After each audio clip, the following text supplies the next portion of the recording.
A guy is speeding down the highway, I-95, it's 1 o'clock in the morning. When the dreaded lights turn on, a cop pulls him over. And the cop pulls him over to the side of the road. He asks him, "Sir, you know that you were speeding?" He says, "Yes, I'm so sorry. I'm on the way to a lecture." A lecture? At 1 o'clock in the morning? Who's going to give you a lecture at this time of night? He says, "My wife."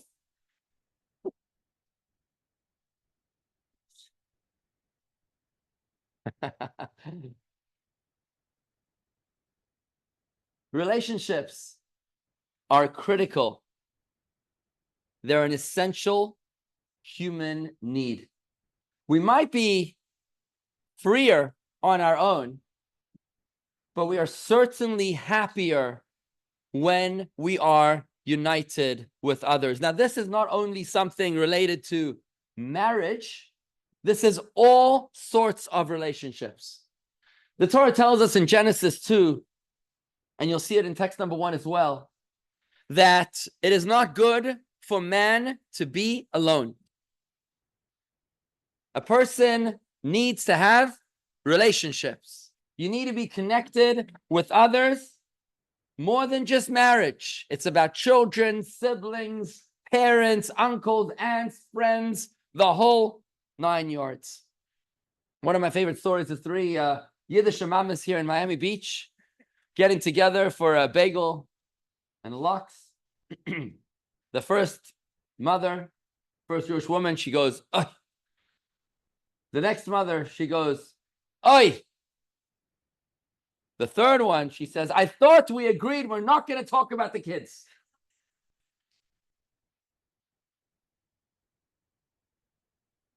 Successful relationships with our loved ones cannot be taken for granted. And that's why the Torah provides us with vital information to boost our relationships through 2 very important approaches. Number 1 is underlying attitudes, and number 2 is actionable advice. And that's what we're going to be discussing today and through the next sessions of this 6-week seminar.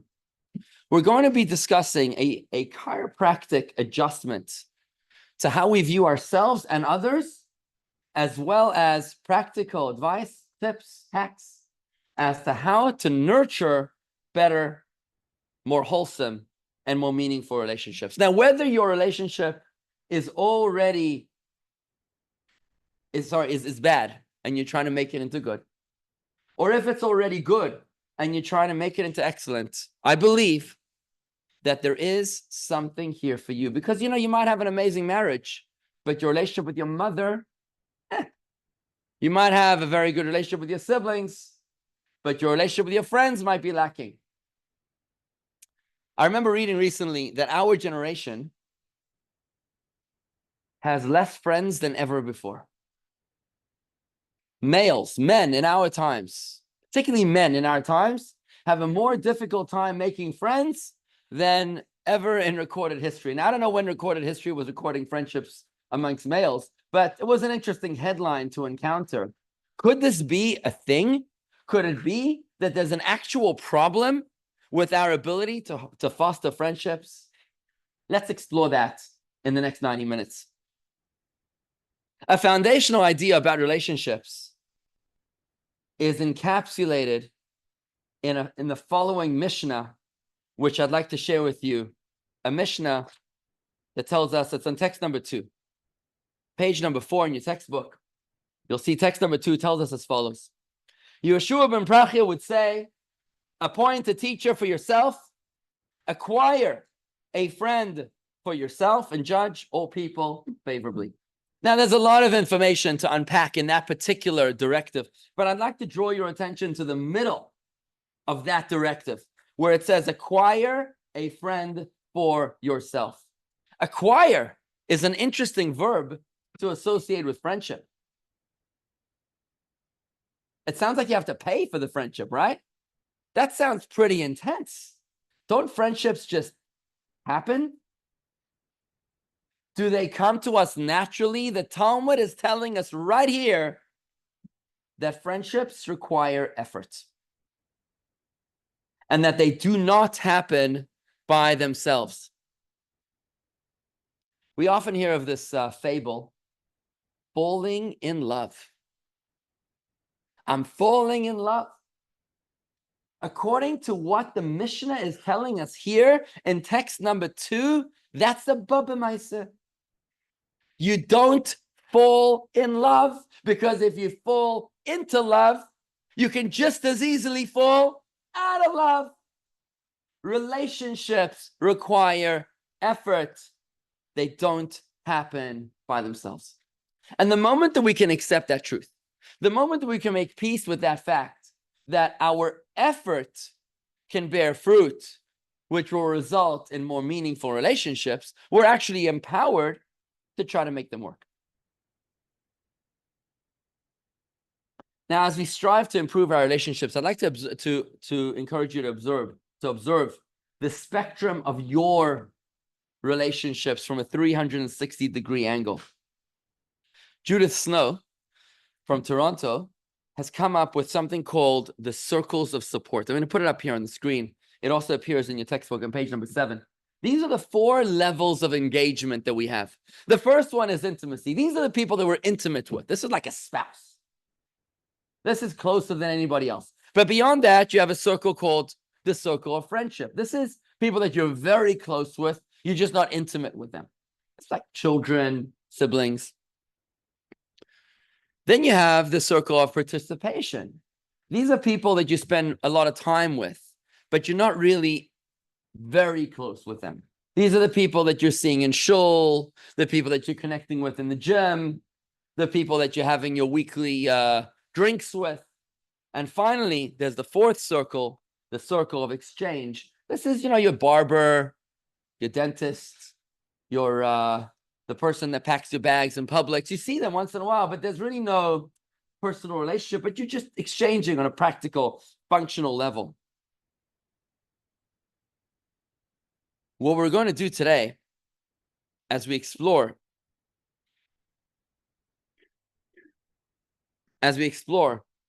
nurturing relationships, I'd like you to bear in mind these 4 circles of support. Because I'd like you to think about a relationship that you need to repair. Whether it's from bad to good, or if it's from good to excellent. I'd like you to think about a relationship that might not be all that amazing. We just went through some elections, and maybe you said something to your barber or the person packing your bags in Publix, and maybe you hurt their feelings, and maybe you'd like to improve that relationship. You might have an amazing marriage. You might be an unbelievable parent, but you might be an underperforming son. So I'd like you to consider the ideas that we share today and in the rest of the seminar in light of these 4 circles of support, to bear in mind each idea for each level of these circles, and apply the ideas to the full spectrum for greater impact. I believe that by the seminar's end, you'll experience more enriched connections on all of these levels. I'd like to begin today with a story that you've probably heard of before. It's the story of the Golden Rule. Take a look, please, at text 3a, where we're introduced to a convert 2,000 years ago who came over to the Talmudic sages as he asked them to please teach him the entire Torah while he stood on one foot. He first came over to Shammai, the leading sage. There were 2 sages at that time, Shammai and Hillel. He comes over to Shammai, and Shammai had very little patience for him. He sent him flying. But after he was dismissed from Shammai, this convert comes over to Hillel. You surely have heard of Hillel. And here's the story, what the Talmud tells us in Shabbos, Tractate Shabbat 31a, on page 8, text 3a. Hillel responds to this convert by telling him the following golden rule. Whatever you find hateful when done to you, do not do to your fellow. Sounds good, right? That's all you need to know about the Torah. be a mensch. Be nice. What you don't want done to yourself, don't do unto others. And then he continued, said Hillel, remember the question was, teach me not how to be nice. The question was, teach me the whole Torah while I stand on one foot, right? In order to be a convert, you need to learn about Judaism. You can't just convert for the sake of converting. You need to actually learn and practice Judaism. So he asked, please teach me the whole Torah while I stand on one foot. I think that's a very interesting question, especially in our society today in Twitter, where or X. If you can't say something in less than 144 characters, then maybe it shouldn't be said at all, right? People's attention spans are increasingly diminished. So here he was, this guy was way ahead of his time, 2,000 years ahead of his time. He's like, look, if you can't give me the elevator pitch, then I'm out. So Hillel says, okay, whatever you find hateful when done to you, do not do to your fellow. This is all of the Torah in its entirety. The rest is commentary. Go study the rest. Now, on the surface, it sounds good. It sounds very humanistic to take all of the Torah and to say that if you're a nice person and you help old ladies cross the road, we're good. You're a good Jew, right? It sounds pretty good. But when we think about it, it's actually very, very disturbing, because Hillel says to him, this is all of the Torah? Really? This is the entire Torah? Is being nice to other people? Now, you know, there were 10 commandments given on 2 tablets, right? Why was there 2 tablets? Why couldn't they have 1 tablet? The tablets broke, that was a different story. But why did they have 2 tablets? Why 2? Why not 1 tablet? Because the 2 tablets were very different from each other. The first tablet was religious laws. The second tablet was social laws. You know, not to kidnap, not to steal, not to be jealous. Those are social laws. Got it. But then there's religious laws, like to keep the Shabbat holy and to honor your parents and to believe in monotheism, to believe in one God. So there was religious laws and there's social laws. You know, we Jews, we have 613 commandments. They keep us on our toes. They keep us busy, right? Half those laws are social, half those laws are religious. So I'm good if you're going to tell me that the golden rule of Hillel is the foundation of the half of the Torah, which is social. But how, pray tell, could the golden rule be the foundation of the religious part of Torah? You're trying to tell me when I late to tefillin, or when my wife lights Shabbos candles, or when I separate meat and milk, that is somehow related or founded upon the principle of being good to other people? How does that even make any sense? The commentaries grapple with this question over the past 2,000 years. But today, I'd like to introduce you to the Chabad answer. Remember what Chabad is. Chabad is not a denomination of Judaism. Chabad, in Hebrew, is an acronym for the word logic. Chabad means logic. It's a rational approach to faith. Because Chabad is not a denomination, it's a philosophy. It's the teachings of Jewish mysticism spread out to everyone to be able to find deeper meaning in their lives. So what we're going to do today is share with you the Chabad answer to this timeless question of the golden rule. What did Hillel mean when he said that this is all of the Torah, including both the social and the religious components of Torah? We're going to answer this question based on an amazing teaching of King Solomon, the wisest of all men. King Solomon wrote an amazing book called Kohelet, which translates in English into a word that I do not understand, Ecclesiastes. Anybody speak Latin here? You know what Ecclesiastes means? I don't know what it means. Anyway, so Kohelet is a book which is filled with wisdom about existential life issues. It's a very beautiful read. The books of King Solomon are Proverbs and Song of Songs and Ecclesiastes. In the book of Kohelet, Ecclesiastes, he says the following teaching. You'll see it in text number 4, page 12. The wisest of all men tells us the following. This is his observation, right? And you're thinking, Okay, somebody very wise is about to tell me something. I'm sure this is going to be very smart. Take a look. How many understand, says Solomon, that the spirit of the human ascends on high, while the spirit of the beast descends to the earth?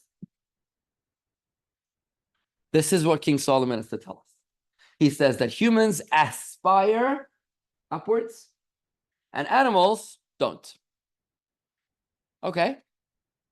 I needed King Solomon to tell me that? I mean, seriously?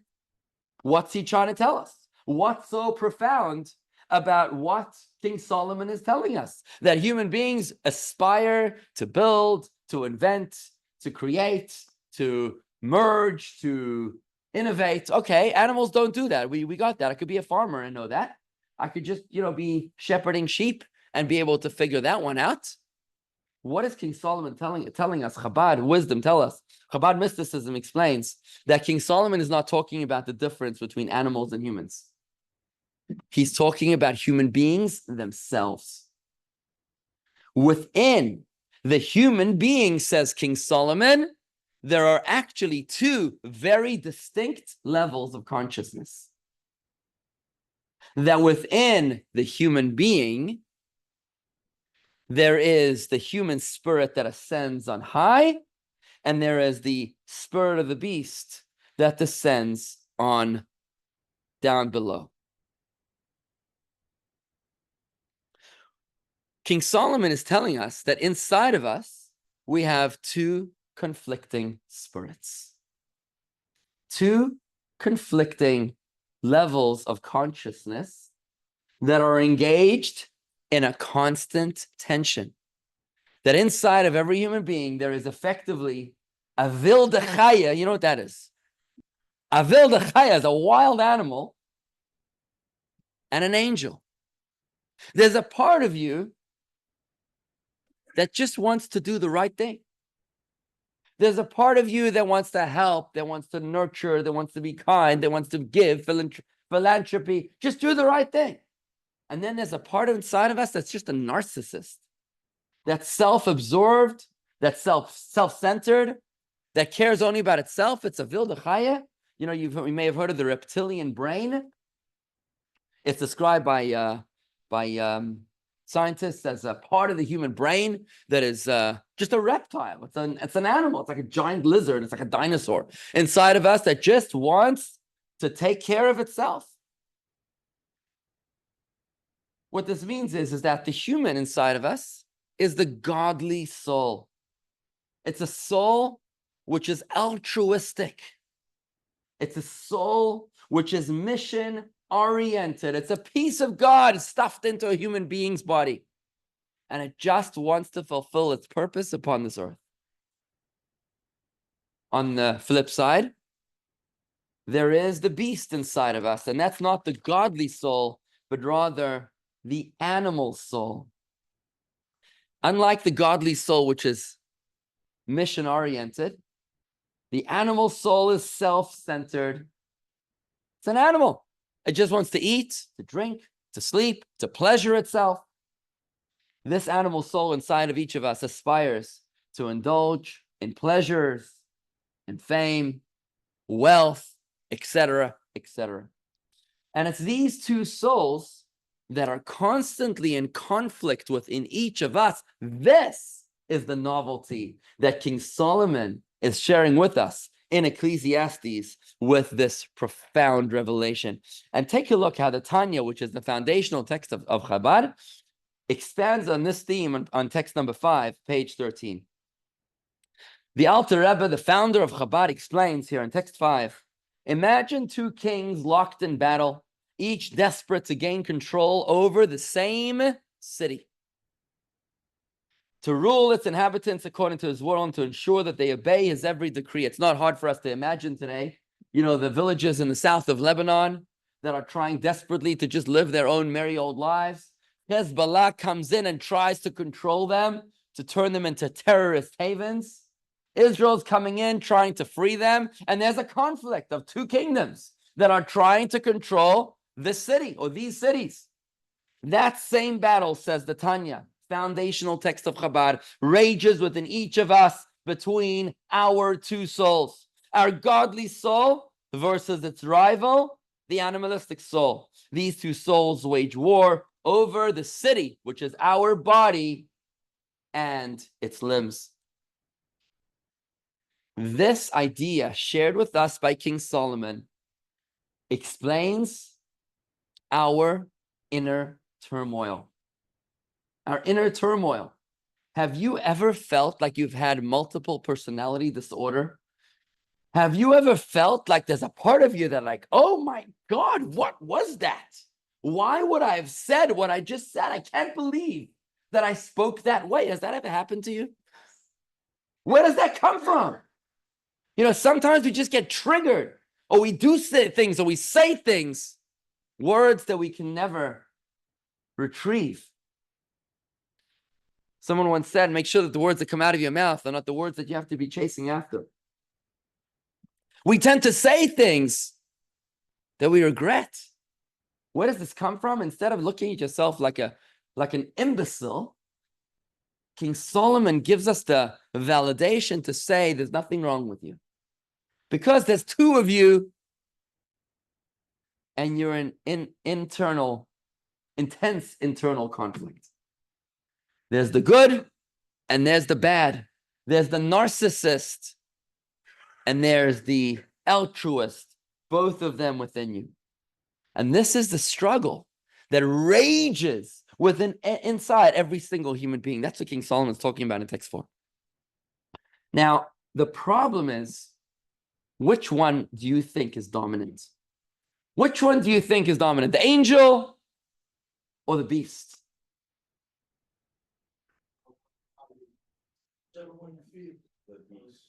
Whichever one you feed. Well, I would wish to be able to tell you that you're right, Jack, and that it's whichever one you feed. But really, the way that we're born, the Torah reveals to us that our animal soul is given to us at the moment of birth.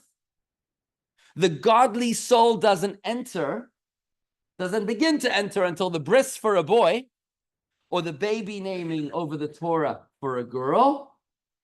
And it doesn't finish enter. The godly soul doesn't finish entering until the bar mitzvah for a boy at 13 and the bas mitzvah for a girl at 12 years old. Girls have a bas mitzvah 1 year before the boys because girls mature before boys. And if you don't believe me, ask your wife. She'll confirm it. The godly soul takes its merry old time to enter within us, whilst the animal soul is there already from the moment of birth. That's why the Kabbalah explains we're born. What do babies do when they're born? It's the cutest thing in the world. You put your finger inside of the baby's fingers, inside of the baby's wrist, fist, and the baby clutches onto you, right? When we die like this. Because we've matured. We learn to give. We don't need to take. But when we're born selfish. We're born drawing it all in because we just want to grab things. We're born with the animal soul dominant. Take a look at the prayer that we say every single morning. Text number 6, page 13, we say, my God, the soul you placed within me is pure. Take a look at those words. The soul that you've placed within me is pure. The pure soul, which is the godly soul, is placed within me, which means I was already here before the godly soul showed up. The default setting is the Vilde Chaya, is the animal soul. That animal soul has primacy. That is our default consciousness. The animal soul within us, the selfish soul within us, has the first word, but it doesn't have to have the last word. When we embrace this truth, when we embrace our natural disposition, recognizing the fact that we are naturally disposed towards selfishness and narcissism, and that we have to mature like wine to become selfless, mission-oriented, and altruistic. It's then that we can make peace with who we are and where we're headed, mitigating guilt and regret, and clarifying our purpose and our expectations. So now that we've got a little bit more clarity into the two souls that make up who we are, how each one of us is actually two, that there's a godly soul and an animal soul inside of each one of us. This becomes very interesting when we begin to apply ourselves to relationships with others. Because how do these two souls within us relate to others? Remember that the animal soul is selfish, right? So the animal soul is not really interested in anybody else. But the godly soul is mission-oriented. The godly soul is a piece of God. The godly soul recognizes that every other human being is created in the image of God. And therefore, the godly soul wants to connect with others. The godly soul is seeking relationships. The animal soul is not. A Hasidic adage tells us as follows, that when two Jews discuss spiritual growth and study Torah together, here you go, there are two godly souls against one natural soul. So when two Jews get together to study Torah, to do a good deed, it's not two godly souls against two animal souls. It's actually two godly souls against one animal soul, which doesn't seem to make sense until we understand the motivating factors behind these two souls. When we understand that an animal soul is selfish and is not interested in engaging with anybody else, we realize what happens here is that the godly soul is thinking about others. And we realize that the animal soul is thinking about himself. So the animal soul is not really interested in engaging. It's like how we look at our children. When we give birth to children, we always have space for them. There's always room in our hearts for our children. This is an expression of the godly soul that is just always welcoming and making space for others. And that's why it is that when it comes to two Jews getting together for a good deed, it's each one of their godly souls coming together, whereas the animal souls are not interested in engaging. So the two godly souls are fighting against the one animal soul of that particular individual. Now, to be fair, the animal soul can engage in relationships as long as there is an ulterior motive. As long as with them, what's in it for me, right? With them, as long as I know what's in it for me. Even the animal soul can say, I love you. But what does I love you mean to you? Take a look at this very interesting parable by Rabbi Adin Steinsaltz. This is a Jew who passed away during COVID in Jerusalem. He was called by Time magazine as one of the greatest sages of the millennium. He was the first one to translate the entire Talmud into English. Take a look at this beautiful metaphor that he gives us right here on the screen. Ooh, do you have sound? Oh, sorry. Sound connect? Oh, okay. Thank you. So you'll notice that when we say I love you, what do you actually mean by that? What do you mean when you say I love you?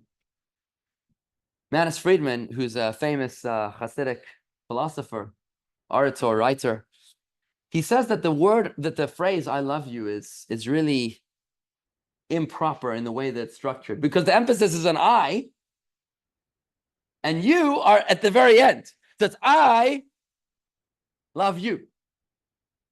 He says that the way you should really say it is you love I. Right? Why are we making ourselves dominant here? He says that this is an expression of our animal souls. Take a look.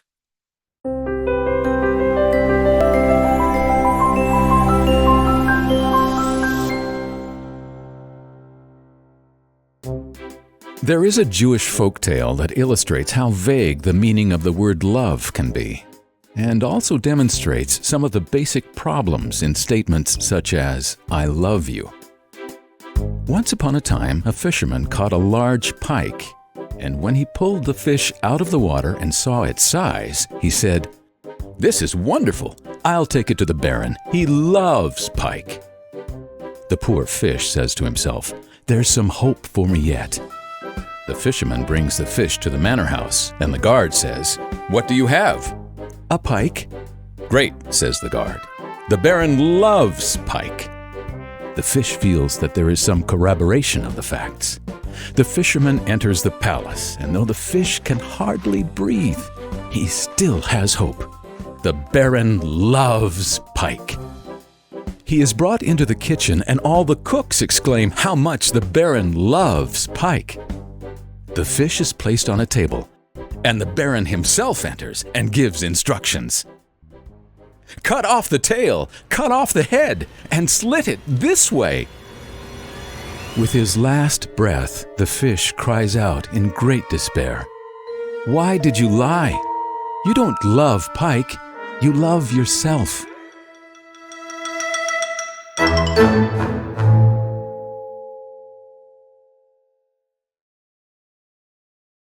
So love can mean different things.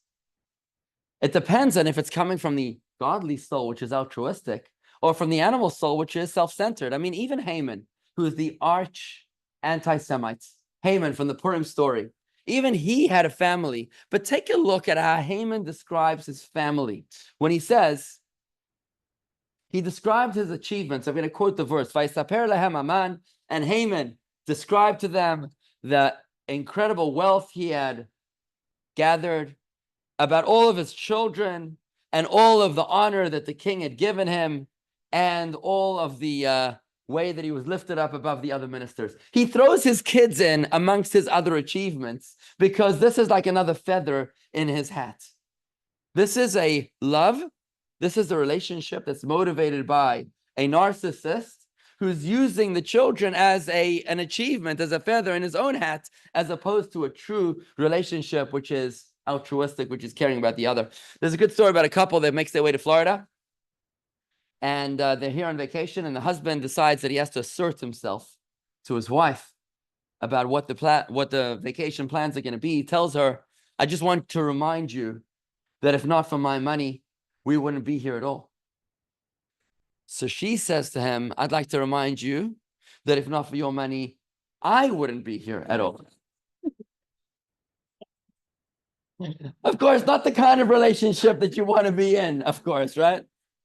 So as long as there is some sort of selfish gain, the animal soul is going to be on his best behavior. But when necessary, the animal soul within us will become a master of deception, even hurting others to achieve his goals. So when we speak about being true to ourselves, you've heard of this expression. "I was born this way," said a great American philosopher. We've got to be true to ourselves. Actually, the Kabbalah tells us no. You don't want to be true to yourself because you were born in a way that needs to be perfected. You were born as a childish, immature wilde Chaye, and you need to mature to become a mensch. So don't tell me that you got to be true to yourself. The animal soul is very weak when it comes to relationships. And if you use your animal soul to motivate your relationships, then people will see straight through your intentions. They will see that you're not open because you're selfish. People will sense your lack of authenticity. People will see that you're open to hurting them, and that's why they'll remain close to you. When God tells Adam in the Garden of Eden that it's not good for man to remain alone, and therefore we need to create the woman. Jewish mysticism explains this referring to our default consciousness, which is not enough to remain the way that we were born. We need to mature. We need to evolve to be able to identify, to reorient ourselves from the way we were born, identifying with our animal soul, to be able to identify with our godly soul instead. In other words, to succeed in relationships, we need to move beyond our default setting. We need to be not our natural selves, but rather we need to be our best selves. because this is the meaning of acquire for yourself a friend. What we said in text number 2, acquiring for yourself a friend, this is not something that's going to happen to you by mistake. Acquiring a friend is going to require effort, intention, inner work by reorienting ourselves from our animal soul, which is selfish, to our godly soul, which is selfless. That's how we're going to be able to establish lasting relationships. Because when you're oriented on your godly soul, you're allowing other people to sense your authenticity. Remember, the godly soul wants to engage with others. It allows other people to actually feel cherished instead of feeling used. And it mitigates pain and hurt feelings when other people truly feel heard, when they truly feel validated. Even if your relationship with someone else began on the wrong foundation, nothing wrong with that. Relationships can and must mature just like a fine wine.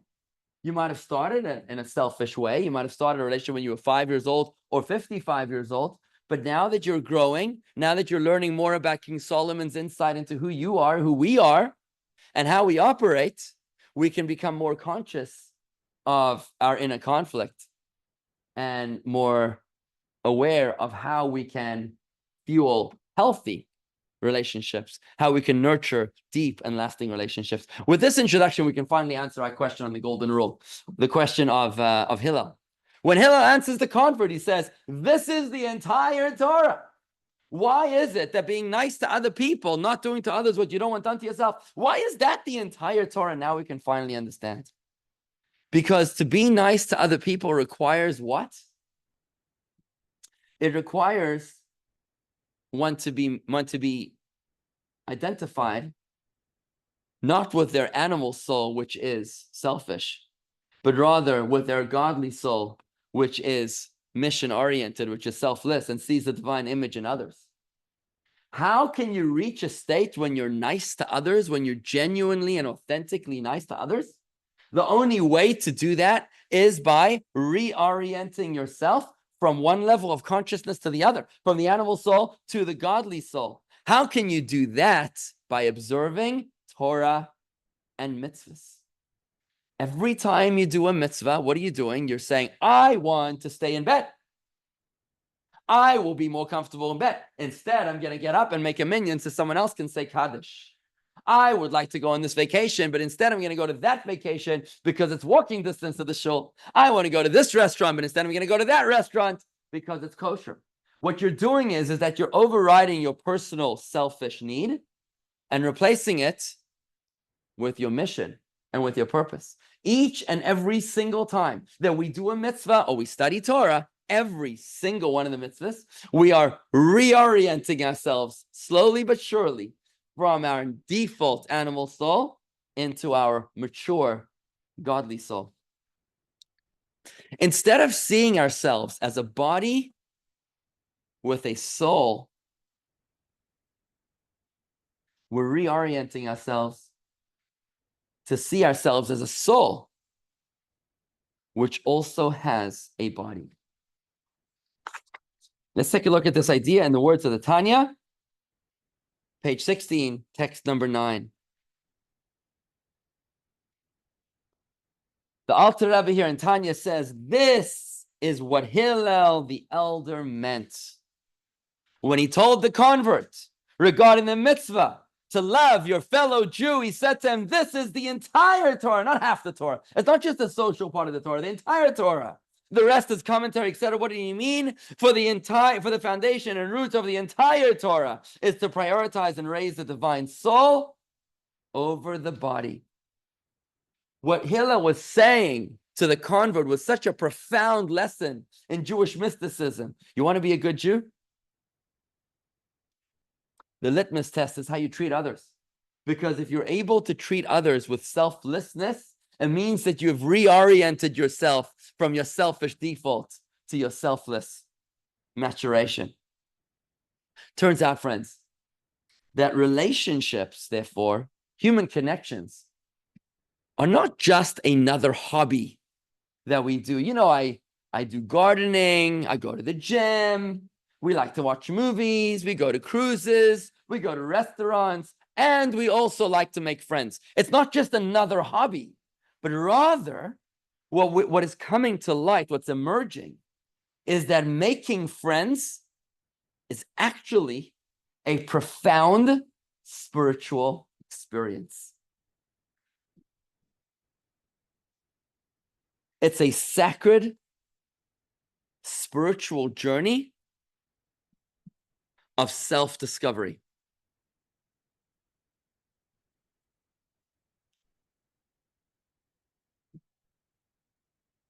Does anybody know how to say life in Hebrew? Chaim. Now, what does Chaim actually translate as? Lives in the plural. How do you say life in the singular? Chai. But life is Chaim, lives.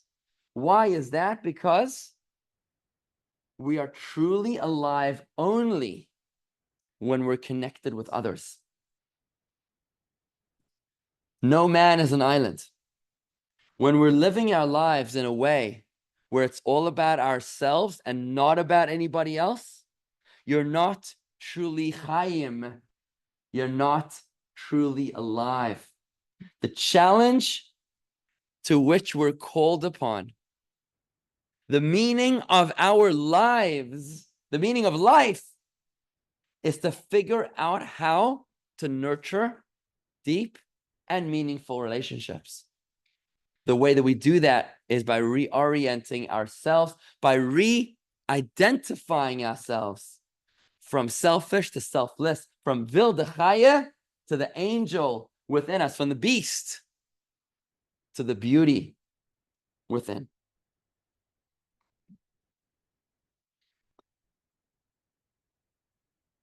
Once we get the hang of soul consciousness, we begin to notice a shift in our critical skills for relationships. Once we get comfortable with this, how we identify thing, we'll notice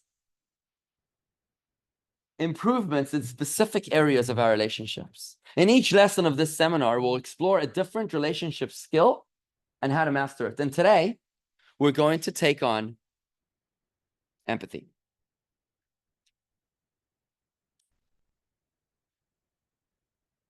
I'd like to share with you the story of Joseph, who was sold.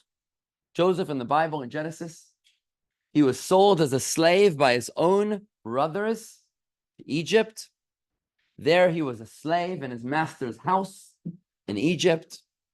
Due to an unfortunate circumstance of events, his master threw him into the dungeon where he languished for 10 years. From the age of 20 till 30, Joseph did not see the light of day. This biblical patriarch of ours languished as a hostage in the dungeon in Egypt. The Torah tells us that one day, two of Pharaoh's advisors, the very advisors who had actually thrown him into the dungeon in the first place, were thrown into the jail. Now, if you were languishing in a prison and you saw that two of your own tormentors were thrown into the prison too, how might you react? There's a word for this in English. It's called schadenfreude, taking pleasure in the pain of someone else. But Joseph reacts in a very interesting way. The Torah tells us, and you'll see it in text 10a, that it's on page 17, that Joseph sees these two, the butler and the baker of the king. It says here, take a look in text 10a. Each of them, the cupbearer and the baker for the king of Egypt, who were imprisoned in the dungeon, dreamed the dream. Each one had his dream in the same night, and each dream had its own meaning. Joseph came to them in the morning, and he saw them, and they looked disturbed. He questioned Pharaoh's chamberlains who were with him in the prison of his master's house, asking, "Why are your faces poorly today?" Joseph asked them, why are you in a bad mood? Hello? Do you know where we are? We're in the dungeon, for heaven's sake. Why am I in a bad mood? Of course I'm in a bad mood. Am I supposed to be giddy? Right now I'm in the prison. I'm in the dungeon. I'm Pharaoh's advisor. I'm the butler. I'm the baker. But Joseph notices that something's not right. They told him we dreamed the dream. There was no interpreter for it. Joseph begins to interpret their dreams. Why would Joseph ask such a question? The reason is because Joseph noticed something was wrong. Joseph noticed that something was amiss. You'll see in text 10b, Joseph specified today he understood and expected that individuals suffering incarceration would be in a foul mood and look glum. However, he asked because he noticed the distinction between that specific day and every prior day of their incarceration. In other words, Joseph was experiencing a healthy dose of empathy. What does empathy actually mean? It's Professor Brené Brown on page 19, text number 11, who explains it. Empathy, the most powerful tool of compassion, is an emotional skill that allows us to understand what someone is experiencing and to reflect back that understanding, to be conscious, to be aware of the pain of someone else. Most researchers agree that there are at least two elements to empathy. There's cognitive empathy and affective empathy. Cognitive empathy means that you're aware of their feelings. Affective empathy is also known as emotional empathy. It means that you're actually feeling what they're feeling. Cognitive empathy, sometimes called perspective taking or mentalizing, is the ability to recognize and understand another person's emotions. But affective empathy, often called experience sharing, is one's own emotional attunement with another person's experience. So what seems to be happening over here is that Joseph is exhibiting cognitive empathy. That Joseph is aware of the pain of the other people, of the butler and the baker, and that's why he approached them and he says, what's wrong? What's bothering you today? Now, this is quite admirable considering that if you remember the story of Joseph, which is really the second half of the book of Genesis, if you remember the story of Joseph, when he was a teenager, he was prancing around telling all of his brothers about his dreams, how they were all going to bow down to him. And to put it mildly, they didn't take it well, right? So he was completely oblivious as to how he was making other people feel when he was a teenager. Not only that, but Joseph had every reason in the world to be angry and cynical. His mother died when he was 9 years old. His brothers hated him. His brothers tried to kill him. His brothers sold him as a slave. His father thought he was dead. His brothers wished he was dead. His mother was dead. He had every reason in the world to be angry, to be in therapy. Yet, even though he was a trauma victim, Joseph somehow manages to exhibit an extraordinary amount of cognitive empathy. Take a look at the Rebbe, how our Rebbe does a psychological profile on Joseph in text 12, page 20. Joseph has been made to suffer the greatest injustices. He was sold as a slave in Egypt and then jailed without guilt. One might have expected him to be embittered, angry at the world. There was no due process when he was sent into the dungeon for 10 years. Nevertheless, when he noticed that Pharaoh's cupbearer and baker looked unusually distraught, he approached them and inquired, why are your faces poorly today? Why do you look so sad? Joseph descended from Abraham, regarding whom God proclaimed that he would command his children and his household after him to keep God's ways by doing righteousness and justice. Consequently, upon seeing one of God's creatures in a mood quite the contrary of joyful, after all, the mere recognition that a person is the creation of the Holy One could be a sufficient cause for joy, Joseph took the fact that the matter had caught his attention as evidence that the matter was relevant to him. Therefore, he immediately sought to be of assistance. Joseph is a role model for us of how to be empathetic, at least on the first level of cognitive empathy, of at least being aware of being conscious of the pain of another person. In fact, in Psalms of David, in the 41st Psalm, you'll see it in text 13, the Medrash explains this interesting word called maskil, When it says here, praise be one who understands, maskil, those who are in need. What does it mean to understand those who are in need? It means that not only do you give them what they need, you don't just give them the charity that they need, maybe if they're poor, but you actually understand their pain. It's a cognitive empathy, which we're called upon to achieve. What does understand mean in this context? It refers to one who carefully considers and reflects on the strategy to sustain the person in need.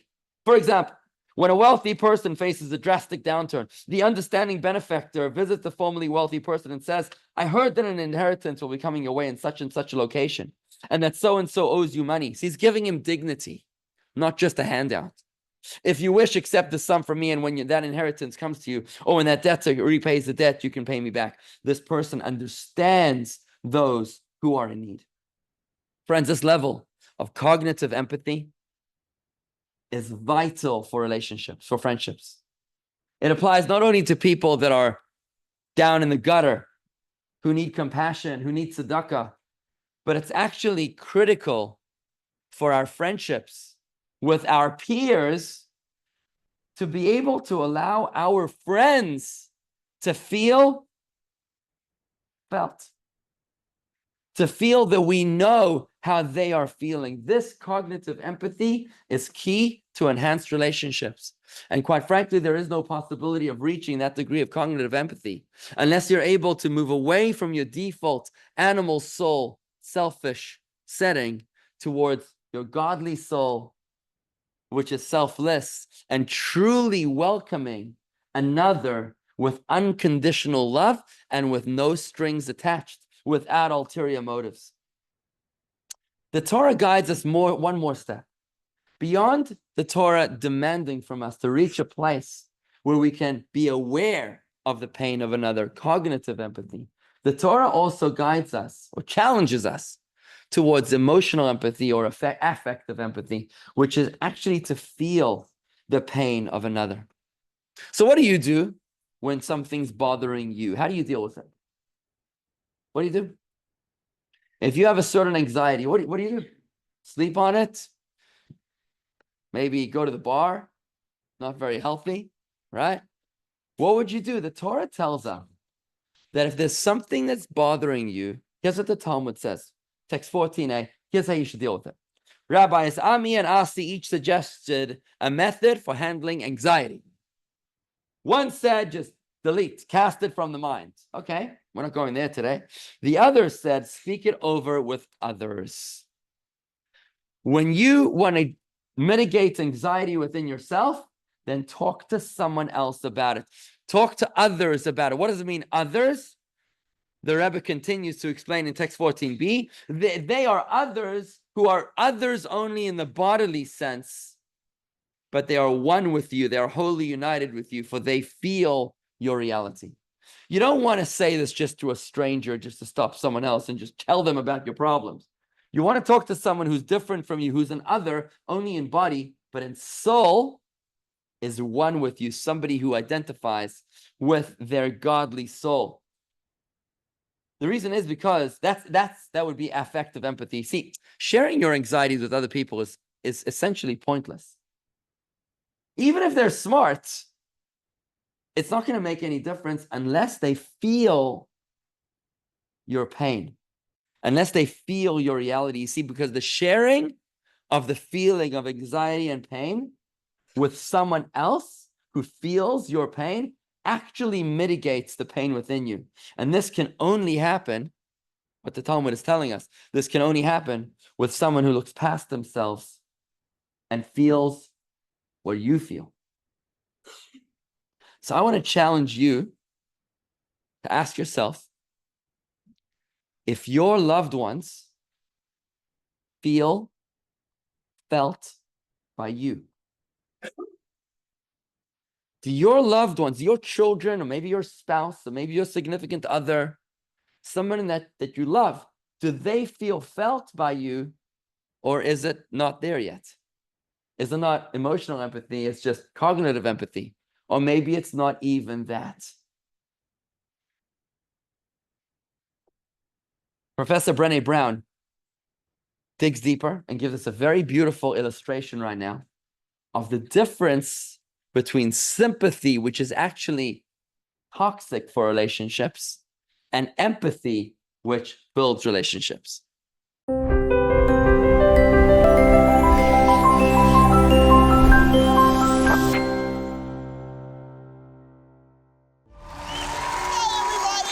Brené Brown is an American professor and social worker, a best-selling author, and a podcast host.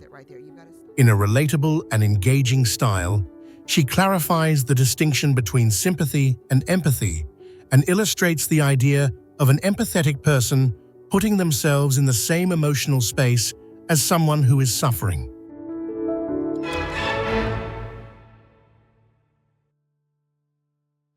So what is empathy, and why is it very different than sympathy? Empathy fuels connection. Sympathy drives disconnection. Empathy, it's very interesting. Teresa Wiseman is a nursing scholar who studied professions, very diverse professions where empathy is relevant, and came up with 4 qualities of empathy. Perspective taking, the ability to take the perspective of another person or recognize their perspective as their truth. Staying out of judgment, not easy when you enjoy it as much as most of us do. Recognizing emotion in other people and then communicating that. Empathy is feeling with people. And to me, I always think of empathy as this kind of sacred space when someone's kind of in a deep hole and they shout out from the bottom and they say, I'm stuck, it's dark, I'm overwhelmed. And then we look and we say, hey, you climb down. I know what it's like down here, and you're not alone. Sympathy is, ooh, it's bad, no. You want a sandwich? Empathy is a choice, and it's a vulnerable choice, because in order to connect with you, I have to connect with something in myself that knows that feeling. Rarely, if ever, does an empathic response begin with at least. And we do it all the time. Because you know what? Someone just shared something with us that's incredibly painful, and we're trying to silver lining it. I don't think that's a verb, but I'm using it as one. We're trying to put the silver lining around it. So, I had a miscarriage. Oh, at least you know you can get pregnant. I think my marriage is falling apart. At least you have a marriage. John's getting kicked out of school. At least Sarah is an A student. But one of the things we do sometimes in the face of very difficult conversations is we try to make things better. If I share something with you that's very difficult, I'd rather you say, I don't even know what to say right now, I'm just so glad you told me. Because the truth is, rarely can a response make something better. What makes something better is connection.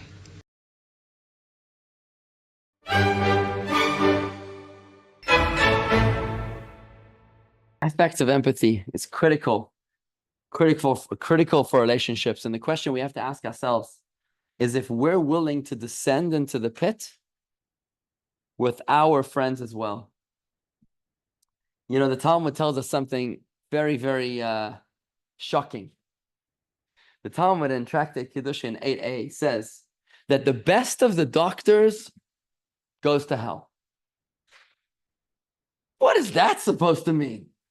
The best of the doctors goes to hell? But in light of what we're learning today, it actually makes a lot of sense. Because when a doctor has to tell his patient that you have a very, very difficult diagnosis, it's the best of a regular doctor might tell you, oh, I feel very bad for you. Sympathy. But the best of the doctors descends into hell, into the pit together with his patient, because it's the best of the doctors that has that bedside manner to be able to feel the pain of their patient without just reading to them as if from a script.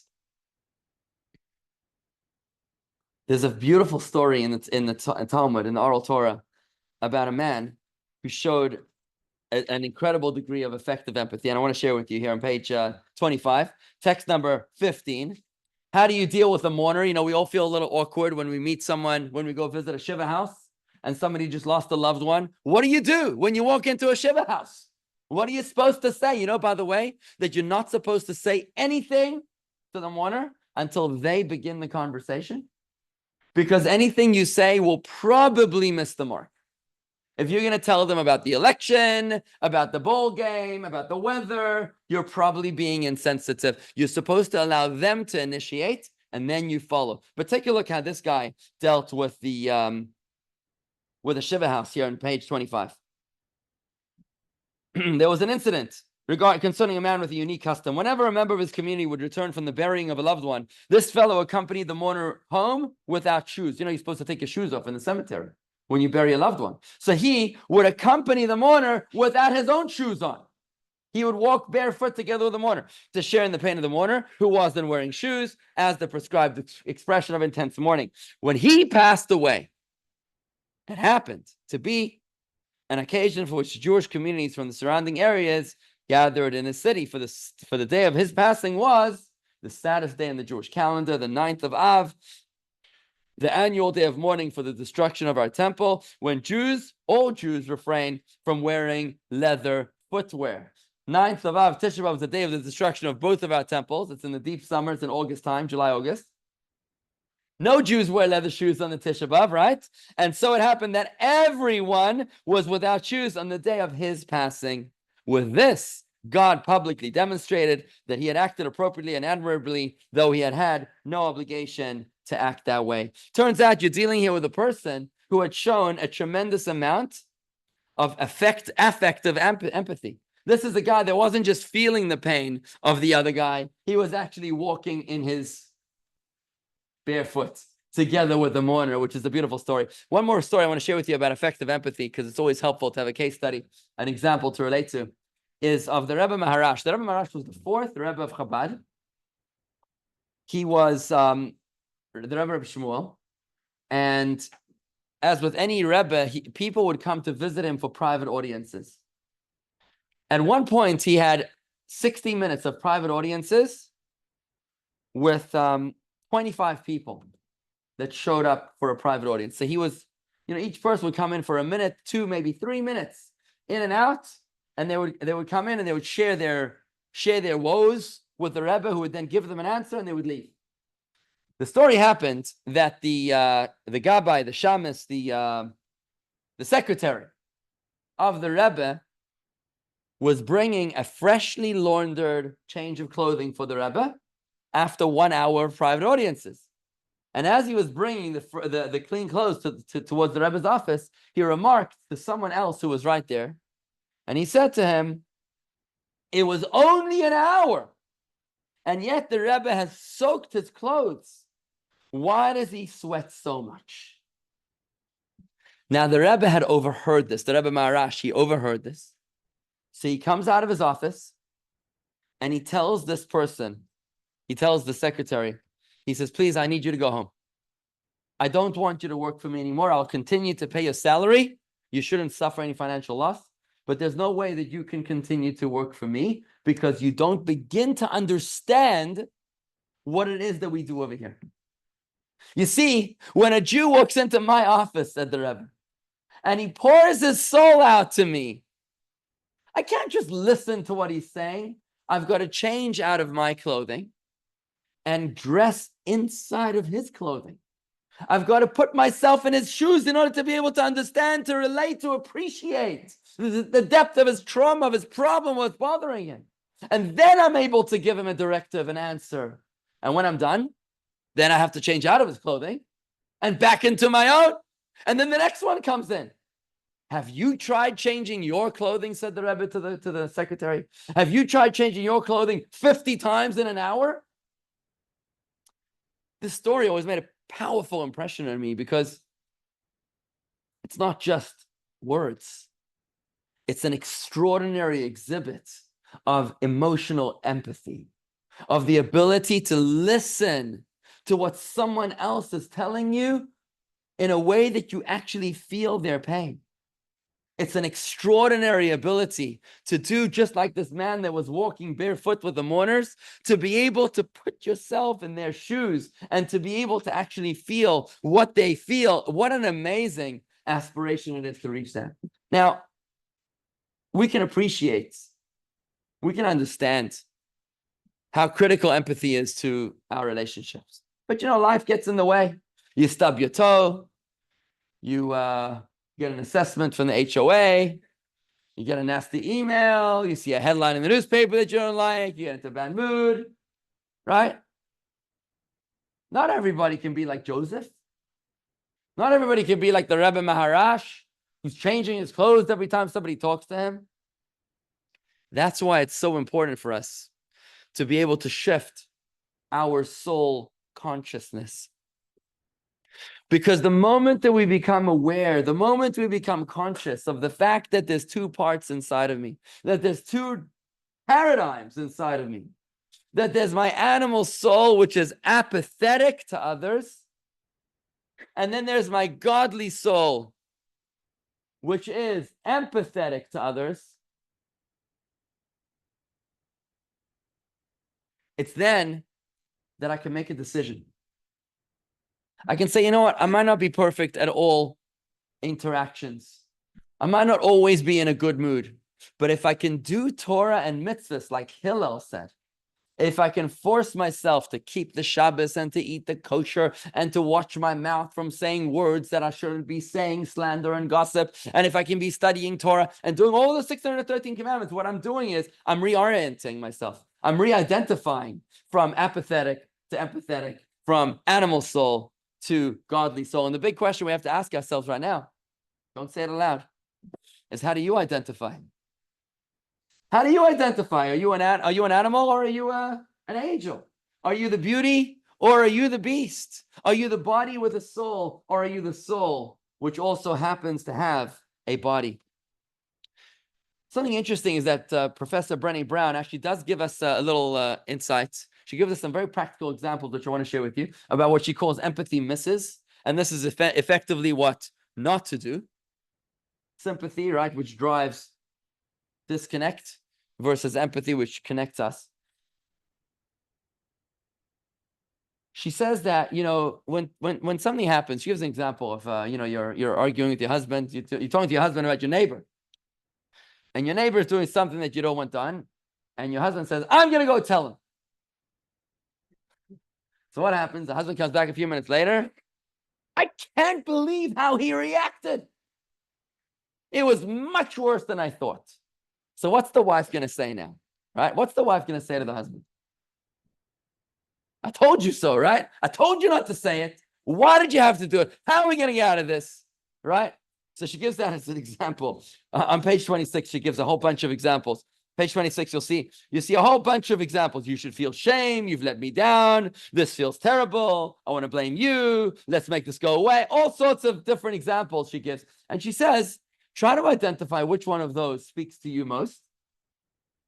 And if you can think of the wrong reaction which you would typically respond with, then try to train yourself that the next time such a situation arises, try to replace the reaction that you normally would have said with an empathetic response. What's an empathetic response? Like the bear in the pit, right? Say, look, I really don't know what to tell you, but I'm so honored that you shared this with me. I'm not here to give you solutions. I'm not your plumber. I'm not your electrician that's going to fix your problem. I just want you to know that you're not alone in your trouble. And if we can just do that, then what we've done is that we're working our way towards becoming more empathetic people, better friends, better parents, better children, better spouses, better bosses, employees, and so on and so forth. So I'd like to conclude by asking you to consider if you know an empath. If you know a person who's an empath, was there someone that you've encountered in your life that made you feel felt? Was there someone that picked you up out of the gutter, that eased your sorrows when you were feeling down and in the dumps? And perhaps if you can identify such a person, maybe it was a loving Zaidi or Bubby, maybe it was just a really beautiful uncle or someone else, teacher, baby. Think about how you can pass it forward by becoming that same empath to others around you. I'd like you also to consider 1 or 2 relationships in your circles of friendship. What do we call them? The circles of support. Think of 1 or 2 relationships that you'd like to improve.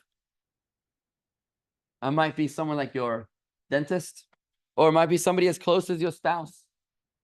It might be a child, it might be a parent, it might be somebody who sits next to you in shul or at the club. And think about identifying that relationship and try to make it your mission to be empathetic to that person, to learn to reach out to them without any ulterior motives, motivated and empowered by the godly soul instead of the animal soul, and to try to see if you can be empathetic to them, to feel what they're, to be aware of what they're feeling, cognitive empathy, and then to take it deeper into emotional empathy, to try to actually feel what they're feeling and see how that's going to fire up your friendship and your relationships. It's interesting to note that Joseph down there in the dungeon, when he was empathetic to the butler and the baker, if you know the rest of the story, after interpreting their dreams and subsequently Pharaoh's dreams, Joseph soars to astronomical power and influence as he becomes the most powerful Jew in the history of the world. He becomes the prime minister of the world's superpower at that time, second in command to Pharaoh. He successfully manages to manage the famine at the time and to save his family from a terrible famine. In much the same way, I'd like to encourage you to consider the same in your life. That a small act of kindness has extraordinary ripple effects, as in the butterfly effect. To think that if you can be empathetic to your small inner circle, then the impact, the greater effect of that could be astronomical, as illustrated in this next very moving story.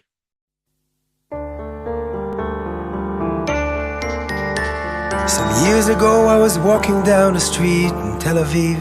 I saw an old man, he was sweeping the streets. His eyes were filled with grace, his body was all broken. A special light was shining from his face. I approached him and said, Shalom Aleichem. He replied as in the shtetl, Aleichem Shulam. I continued in Yiddish, Mein Sie, sweet brother Jew, would you tell me, where are you from? When he said I'm from Piaseczna, it was like a bomb went off inside me. Never had I met a survivor from that town. As a child, did you ever see Rabbi Clonimus Kalman, I asked. Of course, he said, one doesn't forget his childhood Rebbe. When I was 11, I got to Auschwitz. They thought I was 17 and sent me to the labor camps. Now I've got no one, I am alone in this world. He went on sweeping the streets.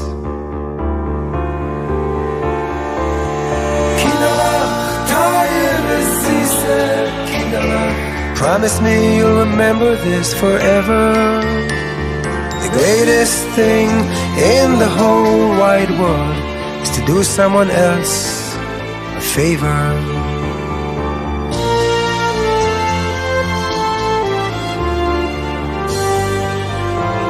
I told him, my friend, I heard so much of Rabbi Kalman.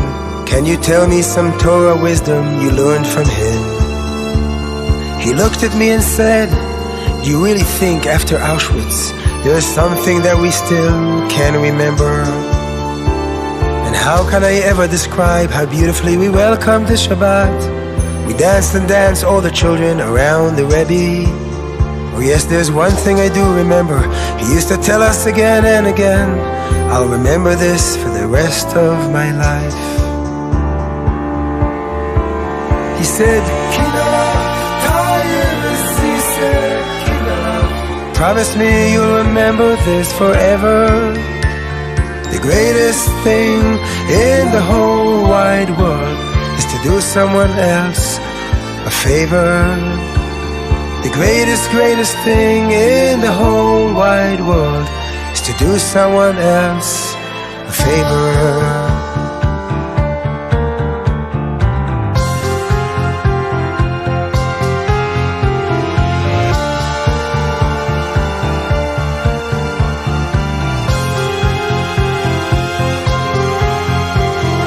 Camps when I realized my whole family was gone in flames. It was a dark night, I thought to put my life to an end. Then I heard the Rabbi's voice echoing in my ears. Remember, do a favor for someone else. You know how many favors you can do at night in Auschwitz. Broken people all around, then more arrive. I sat all night listening, giving them empathy and love. I guess that's how I survived. Kinder, children, oh sweet precious kinder, promise me you'll remember this forever. The greatest thing in the whole wide world is to do someone else a favor. The greatest thing in the whole wide world is to do someone else favor. Even to this day, sometimes I feel my life has no purpose. I go into the sea, his voice comes in my ears. Kinderlach, remember, the greatest thing in the world, you know how much good the world needs today. Kinderlach, children, oh sweet precious kinder, promise me you'll remember this forever.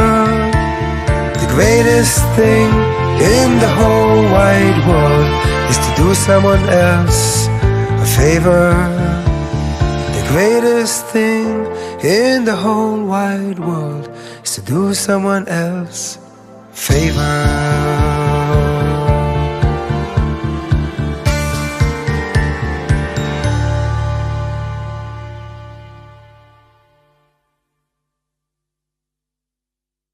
Powerful.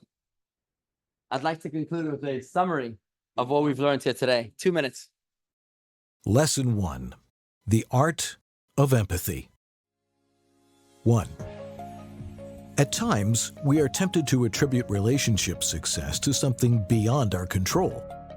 However, the Mishnah directs us to acquire a friend, implying that meaningful relationships do not simply happen to us.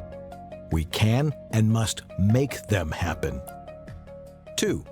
We each have two souls within ourselves. Our self-oriented soul is naturally apathetic to others, while our godly soul naturally desires to connect with others, sensing itself and others as part of a larger whole. 3.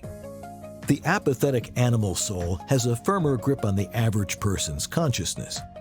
Engaging in relationships and friendships requires transcending the animal self, allowing the godly soul to shine. 4. To be in a genuine relationship with another implies being in touch with the divine soul. As such, human connection is not a mere physical or emotional need, but an authentic spiritual experience. 5. The factors that led us into a relationship are not critical.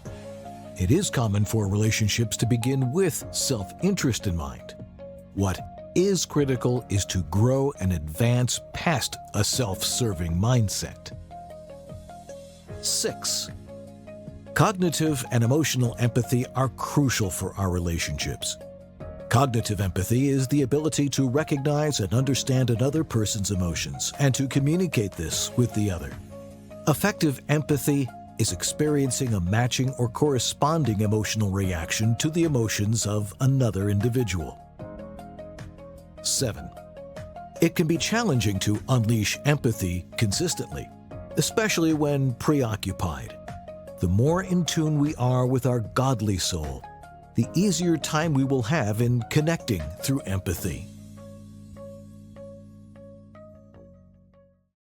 This is an amazing, amazing discovery into our own selves. It's beautiful to go to a museum and to discover the beauty of the French or the Italian or some other European era. But here we're discovering the museum of our own souls and how the rest of our lives can be the best of our lives. That what happened in the past is in the past, and how we can be today. From today onwards, we can become better people with more wholesome relationships, deeper and better friends. We can become better people in a way that is intensely challenging, profoundly exciting, and going to take some work. The mission makes it abundantly clear. You want a friend? You're going to have to earn it. You're going to have to work hard on it. Next week, God willing, we'll be talking about the next emotional segment of friendships, of relationships, and that's about listening and how to be a deep listener. I would love to encourage you to engage with me. I'd love to hear your thoughts, your comments, your reflections, if you'd like to stick around now, or if you want to send me an email to rabbi@jewishgardens.com. Always a pleasure to hear from you. And if you haven't yet registered for the rest of this course, we'd love to have you join us. There should be a registration page in your pages with you, and you can give it to Esty at the front door. We'd love to do this journey, to travel this journey of nurturing relationships together with you. I'm grateful for you joining me here tonight. Thank you very much, and have a wonderful evening.